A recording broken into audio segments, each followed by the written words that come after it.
আমি কৃতীশ, চলেছি বোলপুর।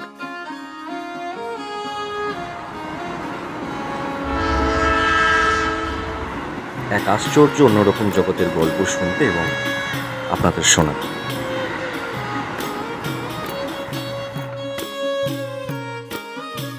কি সেই জগৎ? দেখতে থাকুন।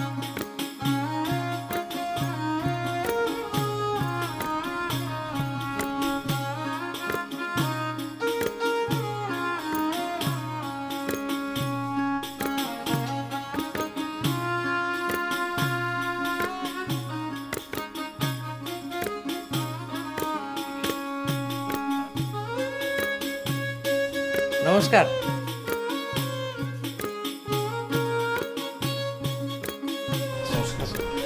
আপনার বাড়িটা কিন্তু সত্যি খুব সুন্দর। সত্যি পছন্দ হয়েছে? বাহ, আসুন।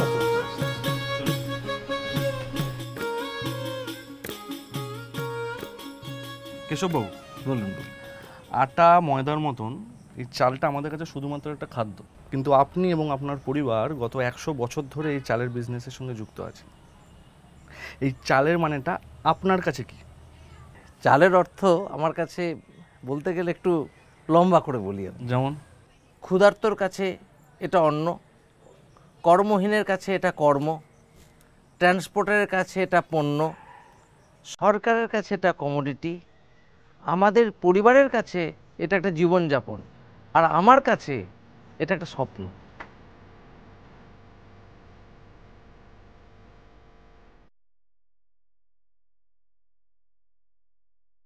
রামপুরহাট, দুবরাজপুর, নলহাটি, আমোদপুর, 4টে স্টেশন।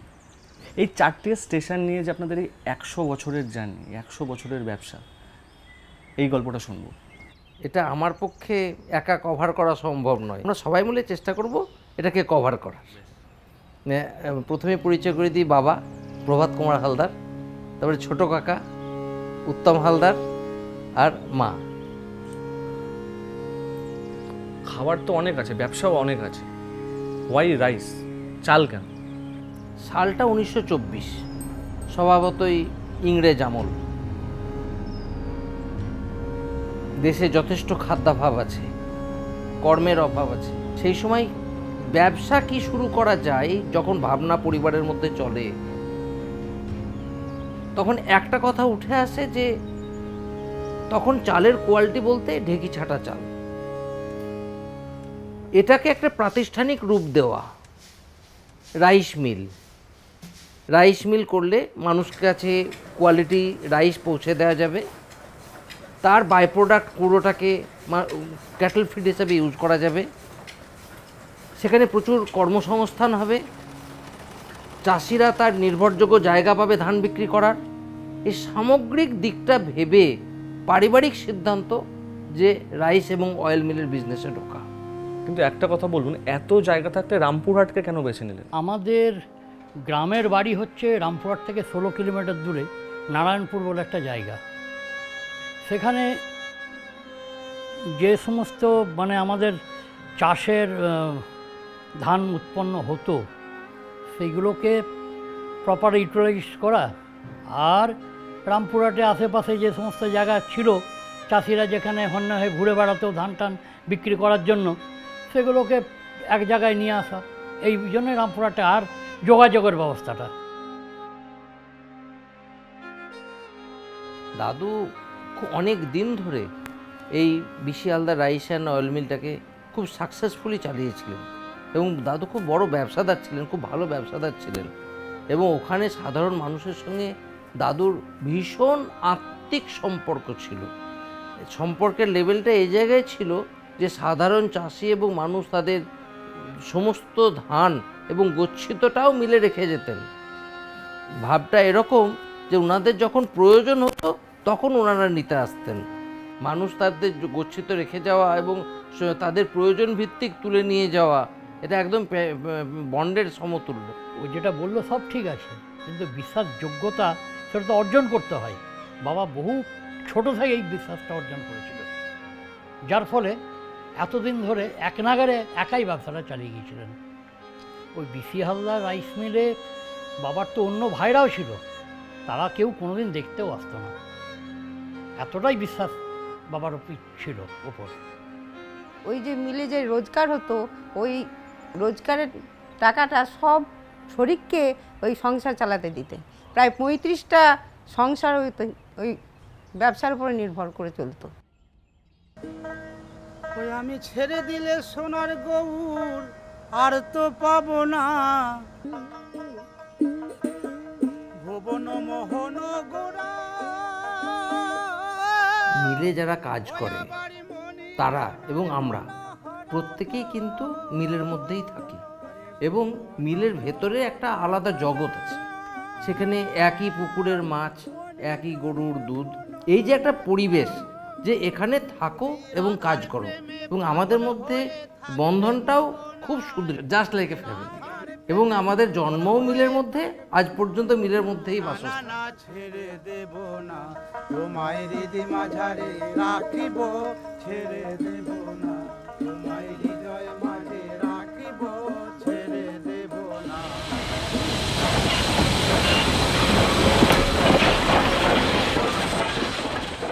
তাহলে একটা জিনিস আমি বুঝতে পারছি না, রামপুরহাট থেকে আপনাদের বাড়ি বললেন 16 কিলোমিটার, মানে ট্রান্সপোর্টের জন্য ব্যাপারটা একদম অ্যাপ্রোপ্রিয়েট জায়গায়। আর আপনার পরিচিতিটাও ওখানে অনেক বৃহৎ, সবাই ওখানে চেনা জানা। সেটাই যদি হয়ে থাকে তাহলে রামপুরহাট থেকে আপনারা ধুবরাজপুরে কেন শিফট করলেন? সবটা ঠিকঠাকই চলছিল। বাবা বরাবরই একটু সাহসী এবং এন্টারপ্রাইজিং। দুম করে সরকারি চাকরি ছেড়ে বাবা চলে আসেন এবং দাদুর সঙ্গে ব্যবসায় জয়েন করেন এবং শিক্ষাও নিতে লাগেন।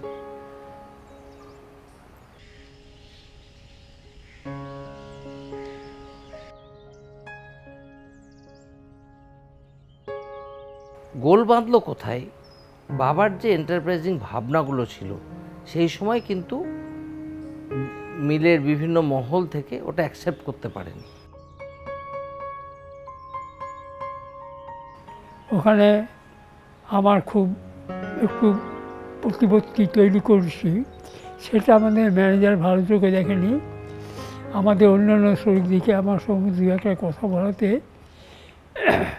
বাবা আমাকে বললো তোকে আর থাকতে হবে না, তুই যা। আমি গেলাম, গিয়ে অয়েল মিলে বসলাম। অয়েল মিলে বসে আমাদের মিস্ত্রিকে জিজ্ঞেস করলাম এটা কি? বললো একটা স্টিম পাইপ, বন্ধ কালো। আমরা চালাই না, ঠিক আছে চালান। আমি কলকাতা এসে তার জিনিসপত্র সব কিনে নিয়ে ফিটিং করে ওই খোলে স্টিম দিতে লাগলাম। এই স্টিম দেওয়াতে 1% চাল বেশি হতো, তেল বেশি হলো এবং খোলের রঙটা আরও পরিষ্কার হলো। এইবার আমার ওখানে খুব বেশি পপুলারিটি অর্জন করাতে আমাদের হেড মিস্ত্রিকে তার সাবুনের স্টাফগুলো একটু টিটকারি মারতে লাগলো। তখন আমাদের হেড মিস্ত্রি আমাদের অন্য শ্রমিককে বললো যে এই ব্যাপার, আমার পক্ষে চাকরি করা সম্ভব হবে না। তা আগে বাবাকে কমপ্লেন করলো, বাবা তোকে আর দেখতে হবে না। ন্যাচারালি একটা মতানৈক্যের সৃষ্টি হয়। তখন পারিবারিক সিদ্ধান্ত হয়, দাদুর সম্মতিতে বাবা মুভ করেন দুবরাজপুরে নতুন ব্যবসা নিতে। সেই আমাদের দুবরাজপুর যাওয়া। আমাদের যে পিসিমা ছিলেন, মানে জগৎজননী মা, উনি বলেছিলেন তুমি মিল ছেড়ে চলে এলে এটা ঠিক হচ্ছে না, তুমি মিলে বসো আবার ঘুরে যাও। কিন্তু বাবা কিছুতেই রাজি হলেন না। তখন পিসিমা বলেছিলেন যে তুমি যাচ্ছ না কিন্তু এই মিলটা আর চলবেই না এবং ধূলিসাৎ হয়ে যাবে মিল, এবং সেটা তাই হয়েছিল পরে। বহু ঘাত প্রতিঘাতের মধ্যে বাবার জীবনটা গেছে। এমনকি নিজের মেয়ের মৃত্যু সংবাদ পেয়েও তার চোখ দিয়ে জল গড়িয়ে পড়তে দেখিনি আমি। কিন্তু যেদিন ওই মিল ছেড়ে চলে যাচ্ছেন সেদিন দেখলাম চোখের কোণা দিয়ে 2 ফোঁটা জল গড়িয়ে পড়তে। এটা আমি জীবনেও ভুলব না। তখন আমার বয়স অল্প, কিন্তু মনের স্মৃতিকোঠায় এখনও জল করছে। দাদুর বিজনেসের সঙ্গে যে প্রাণের যোগ, এটা ডিসক্রাইব করাই খুব কঠিন। চরম সততা, মানে এক চুল নড়তেন না।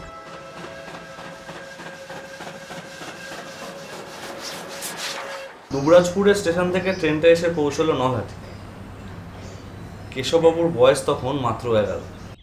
এই নলহাটি স্টেশনে এসে নামলাম আর জীবনের সংগ্রাম শুরু। 1980 আর নলহাটি লিভ করেছি 2000। এই 20 বছরের সংগ্রামী জীবন, তার সঙ্গী আমার 2 বোন, মা বাবা। আমি পরিচয় করে দিই আপনার সঙ্গে। ছোট বোন সুচেতা আর দিদি শম্পা। 85 সাল যখন আমি মাধ্যমিক পরীক্ষা দিই, তখন আমাদের আর্থিক অবস্থা সত্যিকারের খুব খারাপ জায়গায় চলে যায়, এবং শুরুটা যেখানে নামতে নামতে 0 থেকে মাইনাস। সেই সময় মাধ্যমিক পরীক্ষা দিয়েছি। তখন ব্যবসার চিন্তা প্রথম মাথায় ঢোকে যে নতুন করে আবার শুরু করতে হবে। আমি আমার সেজো কাকা পঙ্কজ হালদারের শরণাপন্ন হই, তার কাছে কিছু আর্থিক সাহায্য এবং কিছু তার উপদেশ, সেটা কিন্তু সত্যিকারেরই পেয়েছিলাম। এবং সেই যে শুরু করেছি, তারপর কিন্তু উত্তরোত্তর আমরা কোম্পানির শ্রীবৃদ্ধি করেই গিয়েছি। বাকি আমাদের সঙ্গী মাও কিছু বলবে বিষয়ে। মায়েরও বিরাট অভিজ্ঞতা, ওই সময়ে বিরাট সংগ্রামী জীবন মায়ের। মা একটা খুব বড় পরিবার থেকে এসেছেন। মায়ের বাবা সেই সময়ের মেডিকেল কলেজের ডাক্তার ছিলেন এবং গোল্ড মেডেলিস্ট ছিলেন।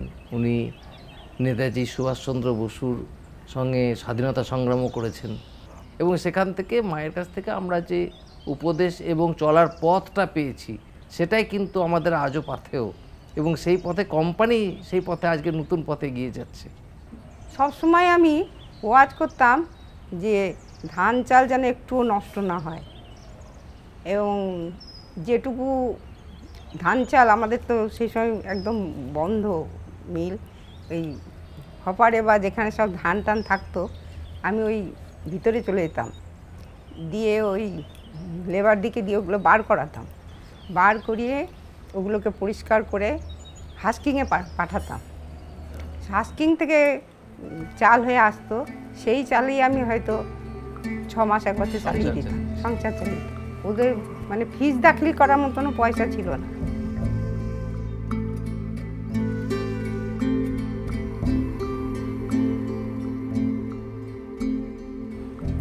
এবং ও যখন মিল চালাতে আসছিল না, যে লেবারদের পেমেন্ট করতে পারবো না, তখন আমি বলেছিলাম যে আমার কানের দুল দুটো তোমাকে দিয়ে দিচ্ছি, তুমি যাও বিক্রি করো, করে লেবার পেমেন্ট করো, আমার হবার হলে অনেক হবে। দিয়ে আমি সমস্ত দিয়ে দিয়েছিলাম। এবং ওই সময় ধান চাল যেটুকু অল্প অল্প থাকতো ওই মাঠে, তখন মানে গার্ড রাখার মতনও পয়সা ছিল না। ওই অনেকটা দূরে ছিল মাঠটা, তাই আমি ওইদিকে একটা লাঠি আর একটা টর্চ নিয়ে চলে যেতাম, দেখতাম যে পাহারাদারগুলো ঘুমোচ্ছে কি না।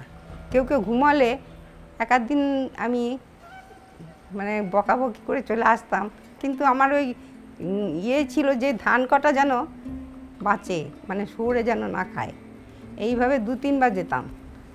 তো সবাই আমাকে নিষেধ করতো, কিন্তু আমি শুনতাম না। তখন ভয়ভীত কিছু ছিল না, তখন বাঁচার তাগিদে। সমস্ত রকম অভিজ্ঞতা, জীবনে যত রকম অভিজ্ঞতা হয় সব আমরা সঞ্চয় করেছি। দাদা ওই ছিল সময়টা ড্রাইভার আর বাপি ছিল খালাসি। ওই ধান আসতো, তবে আমাদের মিলে প্রোডাকশন চালু হতো।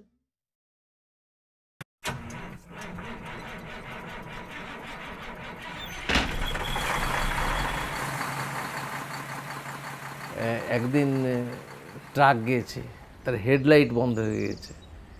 তো একটা মানুষকে আমরা লণ্ঠন দিয়ে সামনে বসিয়ে দিয়েছি, সে এবার রাস্তা দেখাচ্ছে আর আমি গাড়ি চালাচ্ছি। তো পরের দিন বাস স্ট্যান্ডের একজন স্পেয়ার পার্টসের মালিক বলছে, ভাইপো কাল রাত্রিবেলায় দেখছি একটা লণ্ঠন অন্ধকারের মধ্যে চলে যাচ্ছে, বিষয়টা কি? এরকম বহু ঘটনা, বহু স্ট্রাগলিং। আমার খুব শখ ছিল ইংলিশ মিডিয়াম স্কুলে ভর্তি হওয়া, কিন্তু সেটাতে আরও ক্ষমতা ছিল, সেজন্য আমি পাঠশালাতে পড়াশোনা করেছি। আমাদের অবস্থা তো খুবই ভালো ছিল, মানে বাপের বাড়ির অবস্থা দারুণ। তখন বাবার কাছে বহু সাধু সন্ন্যাসী আসতেন উত্তর ভারত থেকে। বাবা আমাকে ডাকলেন যে পাপাকে নিয়ে আয়তো একবার, ডাকলাম পাপা, পাপাকে নিয়ে আয়তো। তো বলছে কি একটু দেখুন। বাবা খুব বিশ্বাস করতেন সাধু সন্ন্যাসীদিকে। তখন ওকে দেখে বলছে যে তো গণেশজি আছে, পৃথিবীব্যাপী ব্যবসা করবে, সেইটাই আজকে ফলেছে। সবাই নিয়ে এখন পথ চলা, আস্তে আস্তে কোম্পানি গ্রো করছে। আমরা পৃথিবীর বিভিন্ন কান্ট্রি থেকে এক্সপোর্ট ইম্পোর্ট দুটোরই ব্যবসা করছি। আমরা এখানে আমাদের ইন্ডাস্ট্রিরও প্রসার ঘটছে, প্রতিদিন এই প্রসার জারি আছে। এবং আশা করি আগামী দিনে এই ব্যবসাকে আমরা একটা নতুন হাইটে নিয়ে যাব।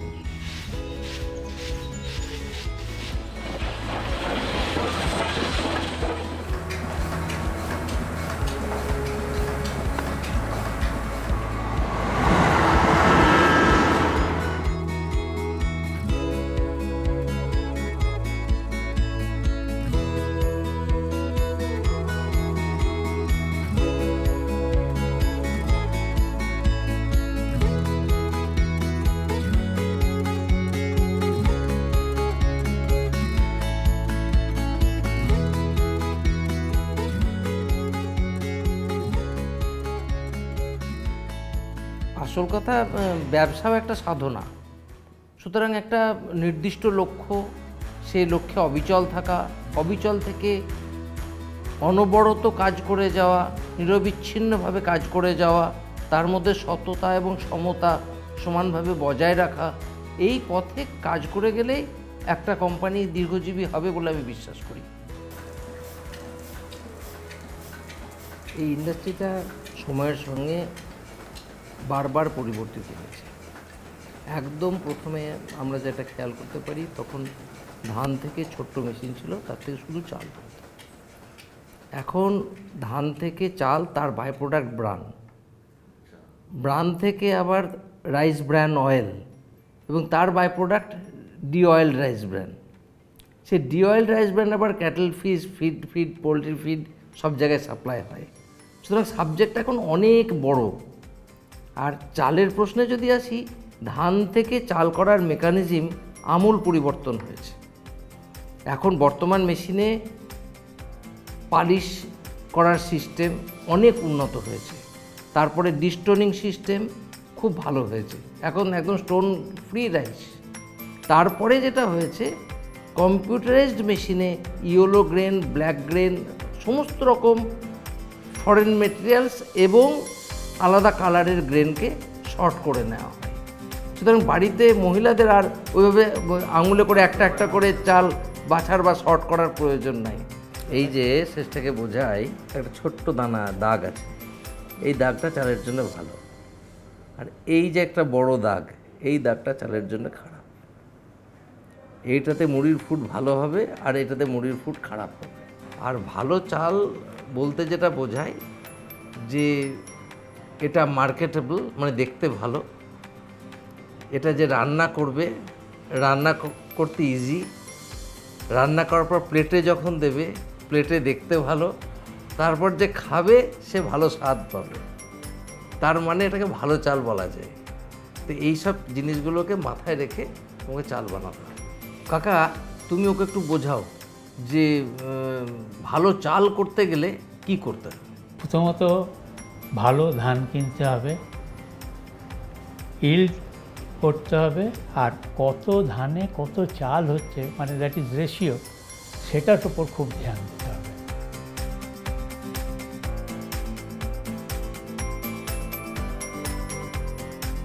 বাড়ির কাজ সামলানো, মানে ছেলে মেয়েদেরকে বড় করা, পড়াশোনা দেখা, সাথে সাথে বাইরের কাজ, ব্যবসার কাজের মধ্যে ইনভলভ থাকা, এটা কি করে সম্ভব? তো নারী তো শক্তির উৎস, আর যেখানে শক্তির সম্মান হয় সেখানে সৃষ্টি তো একটা নতুন জায়গায় পৌঁছায়। তো আমি এই কোম্পানির মধ্যে নারীদিকে যে সম্মান, মর্যাদা এবং প্রাধান্য দেওয়া হয়, তাতে সত্যি খুব গর্বিত বোধ করি। তাই আজ এই শতবর্ষ পূর্তি উপলক্ষে এই কোম্পানির আরও নারীদের যে সম্মান দেখতে চায়, এবং এই কোম্পানি আরও শক্তিশালী হয়ে উঠুক। সোসাইটির মধ্যে মনে রাখুক, not as a company globally operated MNC, right? আমাদের মনে রাখুক এইভাবে যে আমরা একটা কোম্পানি সোশ্যাল ডেভেলপার বা সোশ্যাল রিভেল্টার, যেখানে হিউম্যান ফার্স্ট। 2011 সালে আমরা একটা কোম্পানি করেছিলাম ইন্টেলেক্ট বিলকর্ন বলে, তো সেখানে আমরা কান্ট্রি স্পিড বলে একটা ব্যবসা কথা ভেবেছি। তো স্যার তখন বললেন যে না মৃণাল, এটা করা যাবে না। মৃণাল, তুমি যে কথাটা বললে, অ্যাকচুয়ালি এটার পেছনে মায়ের ডিসিশনটা মায়ের ছিল। যে মা বললেন যে যে জিনিস তৈরি করলে ক্ষতি হবে, অনেক পরিবার নষ্ট হয়ে যায়, অনেক মানুষ অসুস্থ হয়ে যায়, সেই জিনিস আমরা বানাবো না। আর পরবর্তীকালে এটা আমাদের কোম্পানির দিকের মধ্যে ঢুকিয়ে নিয়েছি যে এমন জিনিস করবো না যাতে মানুষের ক্ষতি হয়, আর যেটা করবো সেটা যেন মানুষের ভালো হয়। এই 100 বছর যে কমপ্লিট হয়েছে, এটার পেছনে কিন্তু মহিলাদের একটা বিশাল বড় অবদান আছে, অনেক স্যাক্রিফাইস আছে, তো এটা তোমাকে কতটা ইন্সপায়ার করে?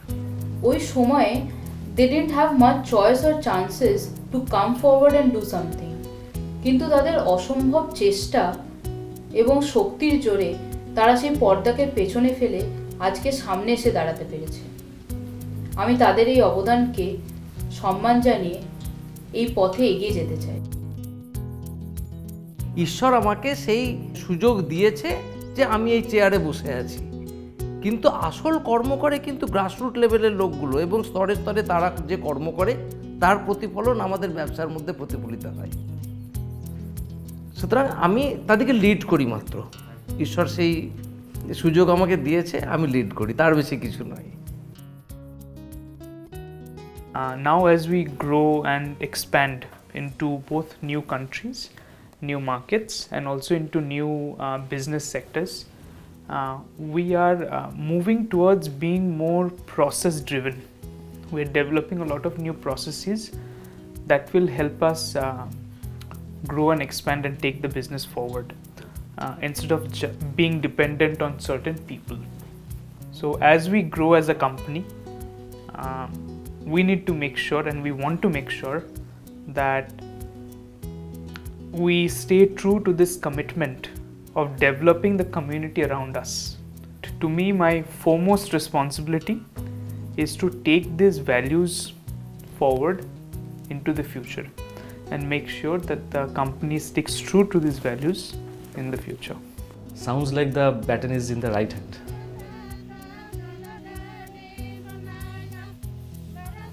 ভাবতে খুব ভালো লাগে যে 100 বছর আগে আমার গ্রেট গ্র্যান্ডফাদার যে ভিত্তিপ্রস্তর স্থাপন করেছিল সেটা 100 বছর পরেও সমানভাবে অটুট আছে, এবং আমি আগামী 100 বছরের এই ভিত আরও মজবুত করে ছাড়তে চাই, যাতে 100 বছর পরেও কোম্পানি সমানভাবে দাঁড়িয়ে থাকে।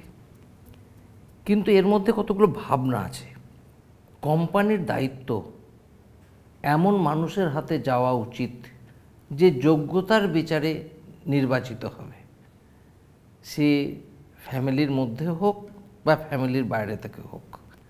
ব্যবসার প্রসারের ক্ষেত্রে আমি দেখতে পাচ্ছি আরও অনেক প্রোডাক্ট আগামী দিনে আমাদের কোম্পানির সঙ্গে যুক্ত হবে। ভারতবর্ষের অন্যান্য স্টেটে আমাদের বিজনেসের প্রসার ঘটবে, এবং পৃথিবীর ক্ষেত্রে আরও অনেক কান্ট্রিতে আমাদের বিজনেসের দ্রুত প্রসার ঘটবে, এবং আমরা বিভিন্ন কান্ট্রিতে যেভাবে ডোমিনেট করছি আগামী দিনে আরও অনেক কান্ট্রিতে এভাবে ডোমিনেট করব, এবং কোম্পানির দ্রুত গতিতে এগিয়ে যাবে।